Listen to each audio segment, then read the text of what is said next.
নমস্কাৰ বন্ধুসকল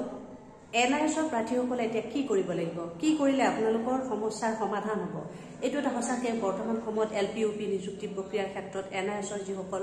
ডিএলএড ডিগ্ৰীধাৰী আছে তেওঁলোকৰ বাবে এটা ডাঙৰ সমস্যা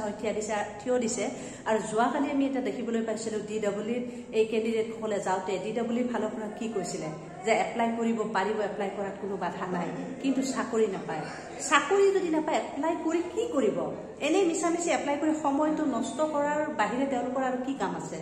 ইমান দিনে সময় নষ্ট কৰাৰ মানে তেওঁলোকৰ অজুহাত কি হোৱা নাই নেকি সময় এনেকে নষ্ট কৰি হাজাৰ হাজাৰ নিবনুৱা যদি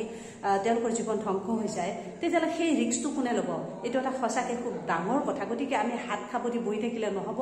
এনআইএছৰ প্ৰাৰ্থীসকলে এতিয়া কি কৰিব লাগিব আপোনালোকে কাম খুলি কথাখিনি শুনি লওক আৰু ভিডিওটো শেষলৈকে চাব বন্ধুসকল এতিয়া আটাইতকৈ গুৰুত্বপূৰ্ণ কথা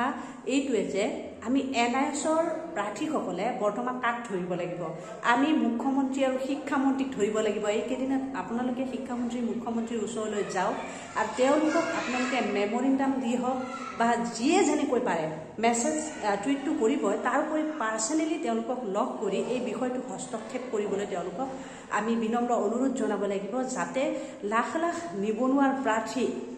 নিবনুৱাসকলৰ ভৱিষ্যত যাতে সুৰক্ষিত হয় তেওঁলোকে যাতে এই বয়সখিনি থাকোতে চাকৰি এটা পাবলৈ সক্ষম হয় বা চাকৰি পোৱা নোপোৱাটো ডাঙৰ কথা নহয় এপ্লাই কৰাৰ সুযোগ দিব লাগে যেতিয়াই বিজ্ঞাপন ওলাইছে শিক্ষক নিযুক্তিৰ বিজ্ঞাপন তাত এপ্লাই কৰাৰ সুযোগ যাতে এনআইএছৰ প্ৰতি গৰাকী প্ৰাৰ্থীয়ে পায় সেই কথাটো আমি শিক্ষামন্ত্ৰী মুখ্যমন্ত্ৰীক আমি অৱগত কৰিব লাগে আৰু তেওঁলোকক দাবী জনাব লাগে যাতে ডিডব্লিউৰ ফালৰ পৰা যিখন নটিফিকেশন উলিয়াই দিছিলে সেই নটিফিকেশনখন যাতে উঠাই লয় আৰু সেই নটিফিকেশনখন উঠাই লোৱাৰ পিছতে আমাৰ প্ৰাৰ্থীসকললৈ তেওঁলোকে এটা ভাল এখন নটিফিকেশন দিয়ক পজিটিভ নটিফিকেশন যিখন নটিফিকেশনৰ জৰিয়তে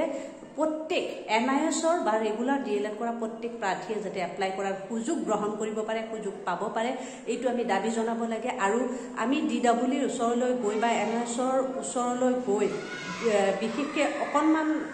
মানে সময়টো নষ্ট হোৱাৰ নিচিনা হয় আমি ডিডব্লিউ বা এনআইএছৰ অফিচলৈ যোৱাতকৈ আমি শিক্ষামন্ত্ৰী আৰু মুখ্যমন্ত্ৰীক বাৰে বাৰে লগ কৰিব লাগিব আমি বাৰে বাৰে তেওঁলোকক দাবী জনাব লাগিব বাৰে বাৰে আমি হস্তক্ষেপ কৰিব লাগিব শিক্ষামন্ত্ৰী মুখ্যমন্ত্ৰীক যাতে তেওঁলোকে কেন্দ্ৰীয়ভাৱে যেহেতুকে এই বস্তুটো যেতিয়া অনলাইন হৈছিলে এডমিশন হৈছিলে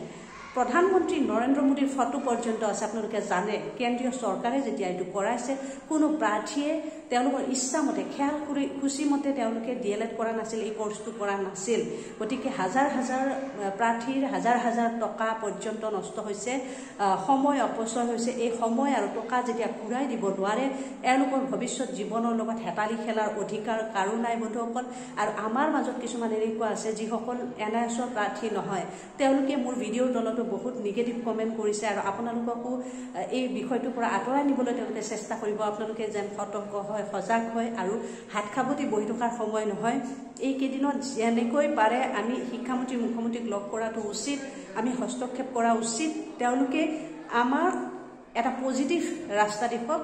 আমাক এপ্লাই কৰাৰ সুযোগ দিয়ক চাকৰি পোৱা নোপোৱাটো ডাঙৰ কথা নহয় আমাক চাকৰি নালাগে তেওঁলোকে দিবলৈ মেৰিটত চাকৰি জুনে পায় সেই পাব কিন্তু এপ্লাই কৰাৰ সুযোগ কোনৰ পৰা যাতে বঞ্চিত নকৰে এই কথাটো আমি শিক্ষামন্ত্ৰীক জনাব লাগে মুখ্যমন্ত্ৰীক জনাব লাগে এতিয়া ডিডব্লিউৰ ফালৰ পৰা তেওঁলোকে নিজাকৈ একো ব্যৱস্থা কৰিব নোৱাৰে বন্ধুসকল আমি যিমানে ডিডব্লিউক হস্তক্ষেপ নকৰো কিয় তেওঁলোকে নিজাকে একো কৰিব নোৱাৰে কাৰণ তেওঁলোকো কাৰোবাৰ পৰামৰ্শ মতে চলে তেওঁলোকে কাৰোবাৰ অৰ্ডাৰ মতে চলে গতিকে অফিচৰ পৰা বা সেক্ৰেটাৰিয়েটৰ পৰা মন্ত্ৰী আমোলাৰ বিষয়সকলে যেতিয়া নিৰ্দেশনা দিব সেই নিৰ্দেশনাটো ডিডব্লিউৰ অফিচাৰসকলে মানিবলৈ বাধ্য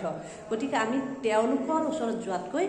যিয়ে নিৰ্দেশনা দিছে তেওঁৰ ওচৰত আমি দাবী জনাব লাগে যাতে এখন নটিফিকেশন দিয়ে প্ৰাৰ্থীখিনিৰ কাৰণে সকলোৱে যাতে এপ্লাই কৰাৰ সুযোগ গ্ৰহণ কৰে আৰু ইয়াৰ পৰৱৰ্তী পিছত মই আপোনালোকলৈ সুন্দৰ কিছুমান কথা লৈ আহিম মই এনআইএছৰ অফিচৰ লগতো কথা পাতিম পাৰিলে আপোনালোকে চেনেলটো ছাবস্ক্ৰাইব কৰি ৰাখিব আৰু ভিডিঅ'টো শ্বেয়াৰ কৰি দিব যাতে সকলোৱে এই কথাবোৰ গম পাব পাৰে